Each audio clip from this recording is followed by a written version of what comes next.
A nombre del Instituto Nacional de Estudios Históricos de las Revoluciones de México y su director, el doctor Felipe Ávila, les damos la bienvenida a la conferencia titulada La Conquista de México y la división de los pueblos indígenas del doctor Enrique Semo. El doctor Enrique Semo es licenciado en Economía por la Escuela Superior de Economía y Derecho de Tel Aviv, licenciado en Historia por la Facultad de Filosofía de la UNAM, en la cual se recibió con mención honorífica en 1963 y obtuvo el título de doctor en Historia Económica por la Universidad Humboldt en Berlín en 1971. Fue profesor en la UNAM durante 35 años y actualmente investigador de tiempo completo de la Facultad de Economía de la misma universidad. Fungió como jefe fundador de la División de Estudios Superiores de la Facultad de Economía de la UNAM y del doctorado de la misma institución de 1972 a 1977.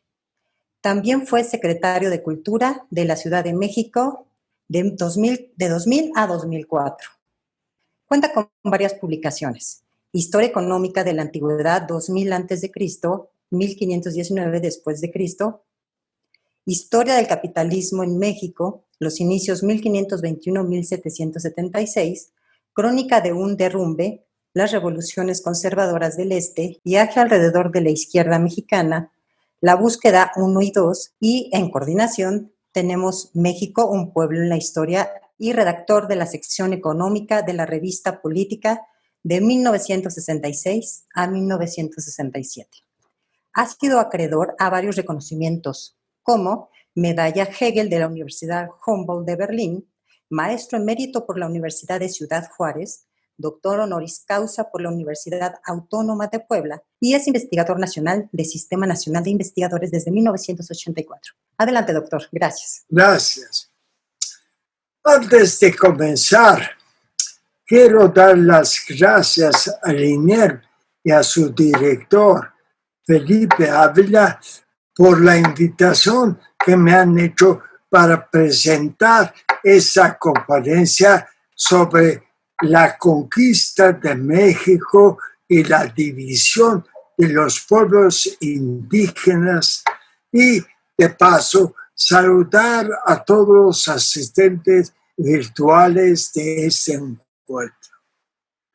La historia de la conquista de México es un verdadero campo de batalla. Pocas sendas del pasado de nuestro pueblo han sido tan holladas. Las interpretaciones se multiplican, pero no siempre avanza la historia. Frecuentemente la batalla tiene que ver con intereses, como por ejemplo los conservadores españoles que insisten en hacer de la conquista de México una gran gesta de la España imperial, en la cual un hombre excepcional, genio militar, hábil político y dirigente carismático, Hernán Cortés, a la cabeza de un grupo reducido de hombres de armas españoles, conquistaron en 2 años a un imperio mexica que contaba con cientos de miles de guerreros. Esta visión, que tiene una larga tradición iniciada con libros como el de Antonio Solís, Historia de la Conquista de México, 1684, aún se manifiesta y se mantiene en obras como los 2 tomos de Christian Duverger dedicados a la biografía de Cortés, 2019, o bien el de Juan Miralles, Hernán Cortés, inventor de México. La segunda visión ve en los pueblos originarios seres inferiores, esclavos por naturaleza.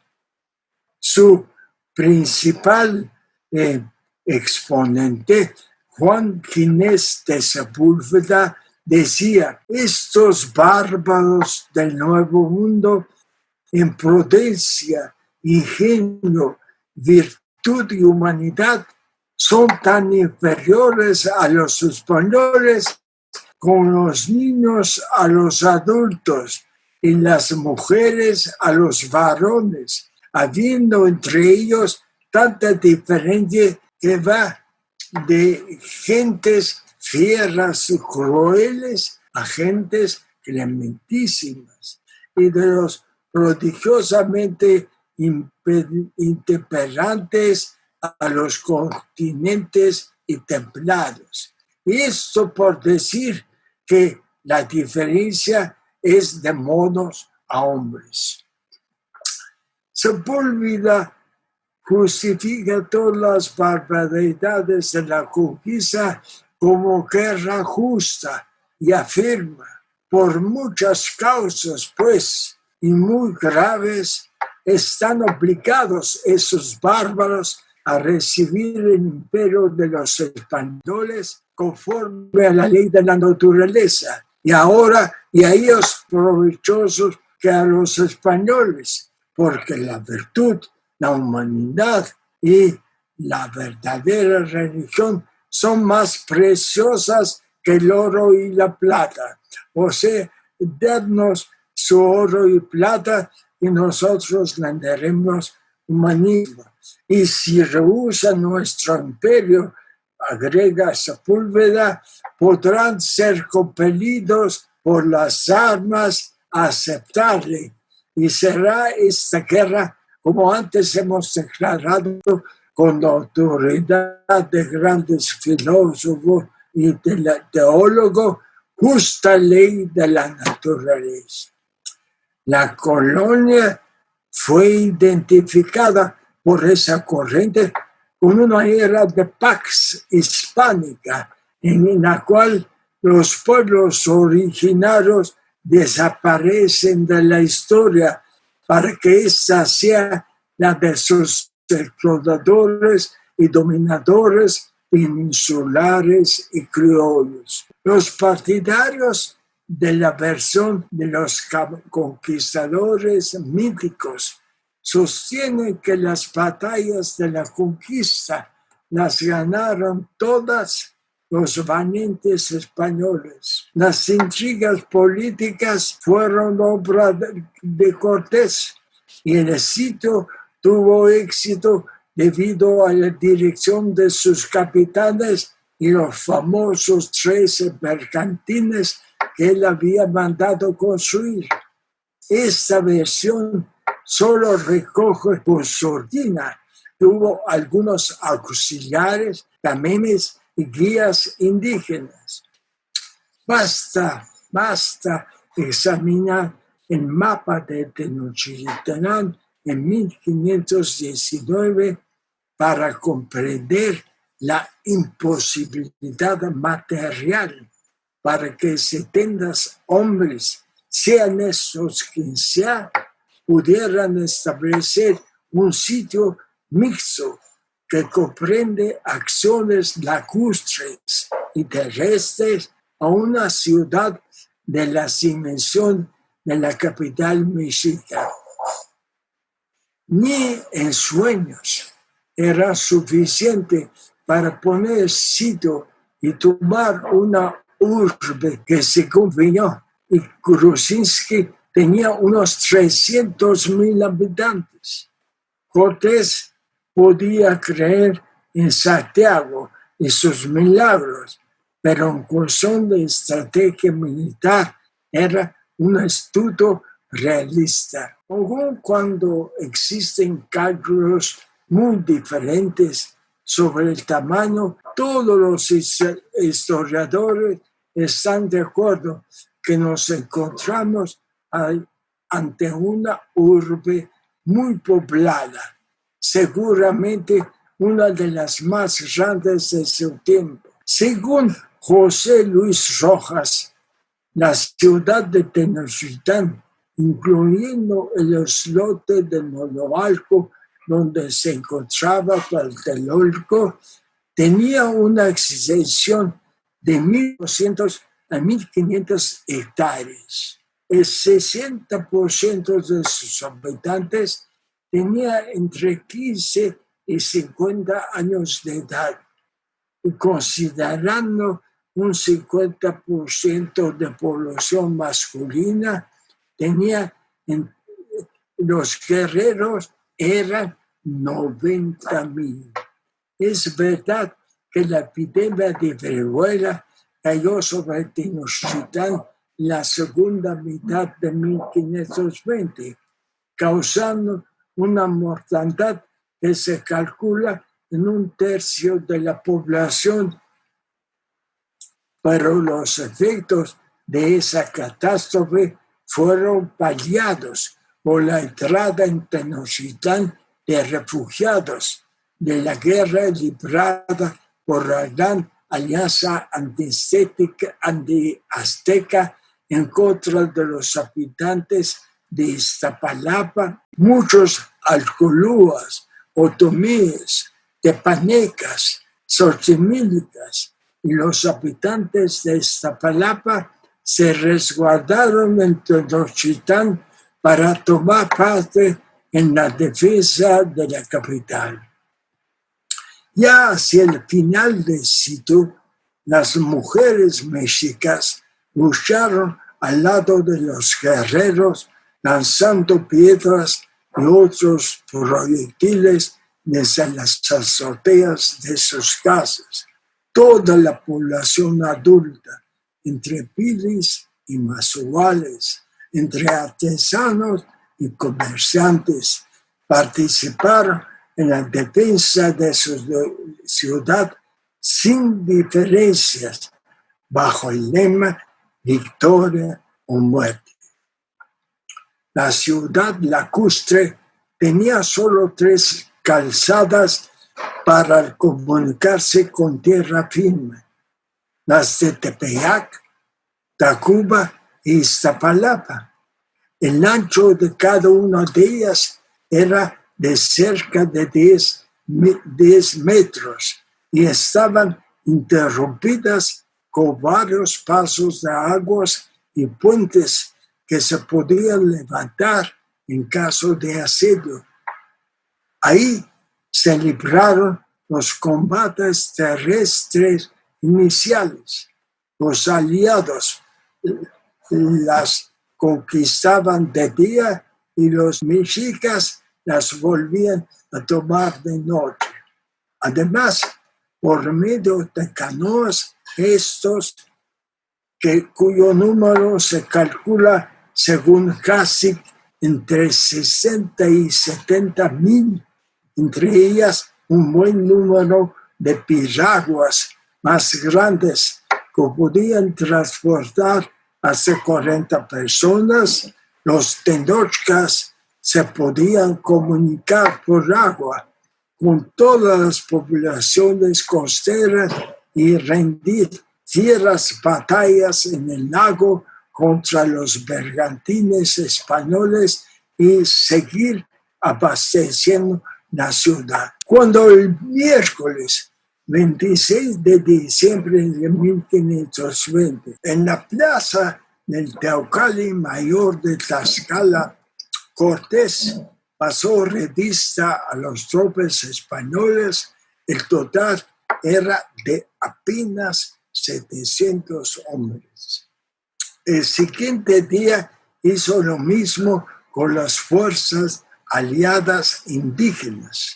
El contingente más numeroso era el de los tlaxcaltecas, al mando del cual iba Xicoténcatl el joven. Hay muchas versiones sobre su número, que varían entre 60,000 y 80,000 hombres. Otros autores calculan que junto a los de Cholula, Huejotzingo y Totonacapan eran 110,000. Cortés mismo, en su tendencia por exagerar, habla de 150,000. López de Gómara dice que había 60,000 acolúas y 200,000 de otras naciones. En todo caso, sé seguro que por cada español que participó en el sitio había por lo menos 80 o 100 guerreros indígenas. Podemos decir, sin equivocarnos, que el peso principal de las batallas recayó en los indígenas tlaxcaltecas, acolúas, ojochincas, cholultecas, totonacos y otros que pelearon bajo la dirección de sus propios jefes, a veces sin la presencia de los españoles.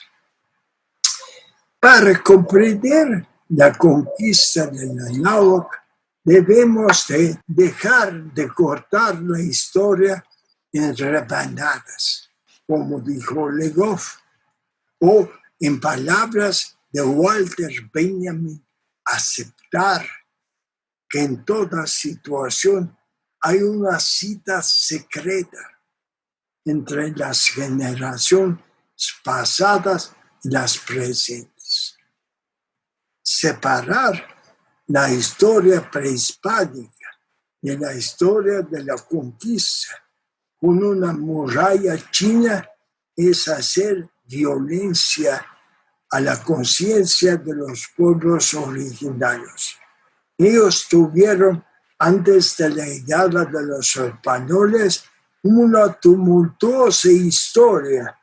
El desembarco de 500,000 de aventureros no cambió por tanto su mundo espiritual. En su imaginario, los pueblos originarios continuaron con sus filias y fobias, conflictos y alianzas que predominaban en el último siglo de la sociedad antigua o prehispánica. La verdad es que el concepto indígena esconde una diversidad de ciudades-estado, culturas, idiomas, dominios territoriales, intereses locales que solo se pueden designar bajo el nombre de pueblos originarios. Cada uno de ellos tuvo su propia historia antes y después de la conquista. Cada individuo se sentía parte de una entidad étnica y territorial política específica. Nunca hubo una nación, un estado, un patriotismo o un ejército que pudiéramos llamar indígena. Una de las principales causas de la derrota de los pueblos originarios a manos de los conquistadores españoles fue la extrema división, la constante beligerancia que entre ellos reinaba y que permitió a los conquistadores aplicar el viejo lema del colonialismo mundial: divide y vencerás. 19. La fragmentación étnica y política en el centro de México era enorme.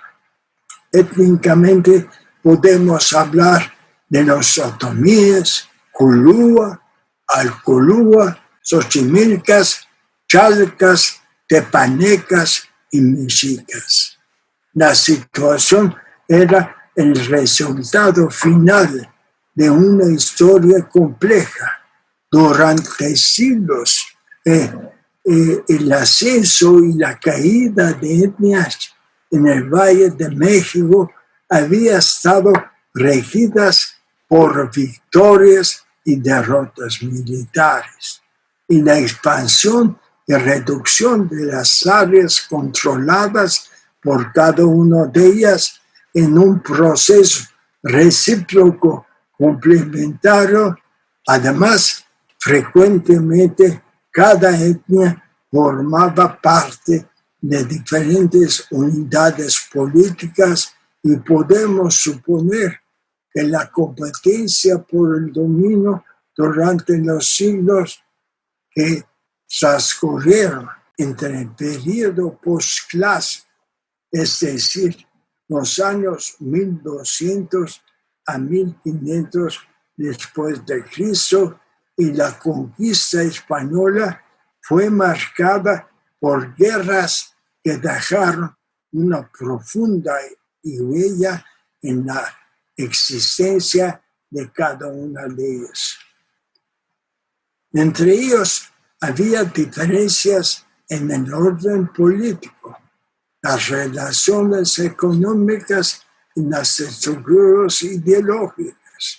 La población total y la densidad había crecido considerablemente debido al aumento natural y la inmigración, llegaba probablemente a unos 8 o 10 millones de habitantes, de los cuales solo 1 millón eran aztecas. La contradicción principal, oigan bien, la contradicción principal en el mundo y los pueblos de Nanáhuac en el último siglo de su historia prehispánica, 1421 a 1521, fue la contradicción entre el imperio azteca, el dominio azteca y los pueblos sometidos a él. Los mexicas eran una nación eminentemente guerrera. Cada año combinaban las labores agrícolas con las expediciones de conquista. En 100 años habían conquistado a sangre y fuego un imperio que en 1519 incluía unas 400 o 500 pequeñas ciudades-estado o aldeias. Los aztecas exigían a todos los pueblos sometidos tributo, trabajo masivo para sus construcciones, apoyo en sus expediciones guerreras y esclavos para los sacrificios. Además, había pueblos enclavados en el imperio a los que no lograron someter, como los tlaxcaltecas, los de Huajotzinco y Cholula, pero con los cuales sostenían guerras crónicas. El imperio azteca estaba basado en el miedo, que debía ratificarse cada año con éxito que inspirara terror. Es natural que el odio y el temor que inspiraban los aztecas fuera creciendo, y muchos pueblos estaban dispuestos a luchar contra ellos, pero sus rencillas impedían toda acción conjunta. Los elementos de la Gran Alianza Antiazteca que sitió y tomó Tenochtitlán se fraguaron durante las últimas décadas del periodo postclásico. La historia había trabajado durante largas décadas para crear la situación adecuada para una rebelión masiva de los pueblos de Nanáhuac contra el imperio azteca antes de la llegada de los españoles. Cortés supo aprovecharla para su propósito, imponer el dominio del imperio español sobre todos los pueblos originarios. Desde Veracruz, después de los primeros encuentros con los embajadores mexicas, Cortés comprendió que la cúspide de todo el sistema político de la región estaba en Tenochtitlán y su gran jefe era Moctezuma. Decidió someterlo al vaciaje de la corona, ya sea convenciéndolo, apresándolo o incluso matándolo. Muy pronto se dio cuenta que muchos pueblos veían a los aztecas como amos crueles y estaban deseosos de sacudirse de su ferro. Irónicamente, la lucha por la libertad de los pueblos indígenas dominados por el imperio azteca y la empresa colonialista de los españoles coincidieron y se sobrepusieron en un momento crucial. Voy a repetir porque esa es una idea fundamental. Solo la suma de los pueblos que fue la gran alianza antiazteca pudo acometer ese objetivo. En la confluencia de pueblos originarios de la náhuatl y conquistadores españoles, considero por un momento, dos movimientos con propósitos opuestos. Los indígenas sometidos o bien hostilizados por los aztecas luchaban para liberarse del cruel dominio de un poderío imperial. Los pueblos de Zempoala, Tlaxcala, Texcoco, Huejotzingo, Cholula y Chalco, así como los tepanecas y al final incluso los pueblos de las Chinampas que al principio apoyaron a los mexicas, se pasaron a la gran alianza antiazteca, que fue una alianza contra natura, la unión de los contrarios. Como prueba de la presencia abrumadora de pueblos originarios en la alianza antiazteca, basta notar que cuando el lunes 20 de mayo de 1521 se inició el sitio de Tenochtitlán, Cortés dispuso que Alvarado dirigiera las operaciones en Tlacopan con 198 españoles y hoy también más de 25,000 aliados indígenas. Cristóbal de Olid se debió colocar en Coyoacán con 221 españoles y 20,000 aliados, así como 30,000 aliados de Huejotzingo, Cholula y Chalco.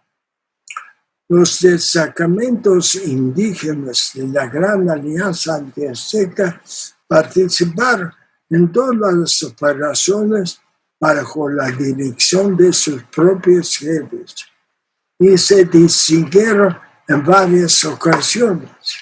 Se peleó sin dejar ni perder ni pedir cuartel durante 83 días de noche y de día, porque Cortés, no confiando en la constancia de sus tropas, renunció a rendir Tenochtitlán por hambre y decidió aprovechar cada minuto destruyendo sistemáticamente la ciudad que era una joya, una maravilla del ingenio humano. Podemos decir, sin exagerar, que la destrucción del imperio azteca, como fueron en su tiempo las caídas de los imperios teotihuacano, tolteca y Tepaneca fue un fenómeno interno de la historia de los pueblos originarios. Pero los que la produjeron no sabían ni podían saber que el desenlace final les sería profundamente adverso, porque llevaría al poder a un imperio europeo que los reduciría a todos a una condición de súbditos inferiores de un cruel sistema colonial. Recientemente ha aparecido una corriente en los Estados Unidos que ha elevado al rango de conquistadores a los nativos que participaron como aliados de los españoles en casi todas sus expediciones contra los pueblos que se resistieron. Estoy hablando del libro editado por Laura Matthew y Michael Odick, Indian Conquistadors, Indigenous Allies in the Conquest of Mesoamerica, aparecido en 2007, que reúne artículos de Florin Asenberg, Robinson Herrera, John Cusick y Ana Yananakis, entre otros, así como los 7 mitos de la conquista española de Matthew Reichstadt de 2003. Esta corriente sostiene correctamente que no hubo expediciones en que los indígenas no participaron en números superiores como aliados de los españoles. Estos indios fueron, según estos autores, el sector principal de la conquista y sus hazañas registradas en documentos y obras escritas por sus descendientes son la verdadera historia de la conquista. Así, la resistencia a los conquistadores españoles se diluye hasta desaparecer y los verdaderos héroes de esa historia de la conquista son los indios que colaboraron con los españoles. En versiones mexicanas más tardías y extremas, como lo de ¿Quién conquistó México 2019? Ojo, una década después de los americanos, el autor Federico Navarrete se pregunta: ¿es verdad que nos conquistaron los españoles? Y responde: esa frase funciona a la vez como una sentencia de derrota e impotencia dirigida a los indígenas, como una condena nunca suficiente a los valores.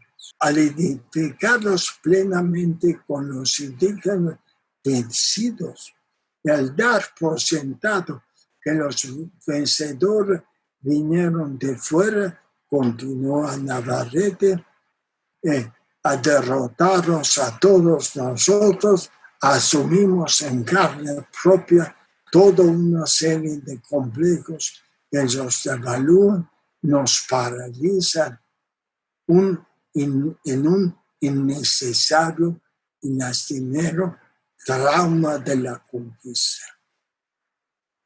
Asumiendo la nueva corriente norteamericana, Navarrete eleva a nivel de vencedores a los indígenas que colaboraron con los españoles y los que resistieron los manda al sótano de los vencidos. Cuitláhuac y Cuauhtémoc son perdedores y la heroína principal del entendimiento y compenetración entre españoles e indígenas es la Malinche. La conquista de México puede entenderse sin referencia alguna al desarrollo del capitalismo europeo y su resultado, según el autor, no fue el establecimiento de una colonia. Veamos. Sin duda, los llamados indios conquistadores jugaron objetivamente hablando el papel de fundadores de una nueva sociedad colonial, en la cual todos los pueblos originarios, incluyendo los así llamados conquistadores indios, fueron reducidos a la condición de dominados y explotados por una potencia europea. Y los que resistieron se rebelaron y se negaron a obedecer una y otra vez en la conquista, y durante los 300 años de colonia son indígenas sin historia. Para concluir, los pueblos son frecuentemente sujetos a esfuerzos que escapan a su control y entendimiento.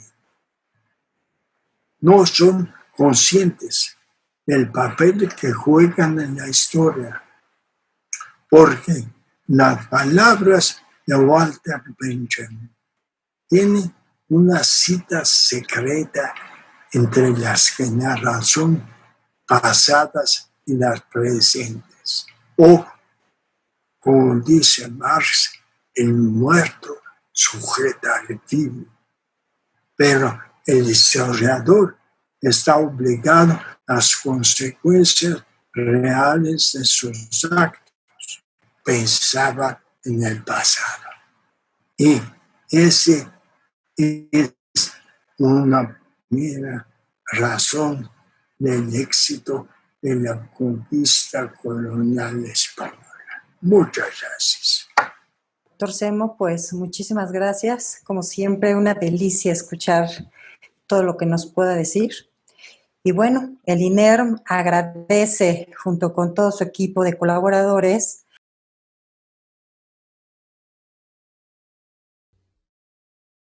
Secretaría de Cultura. Gobierno de México.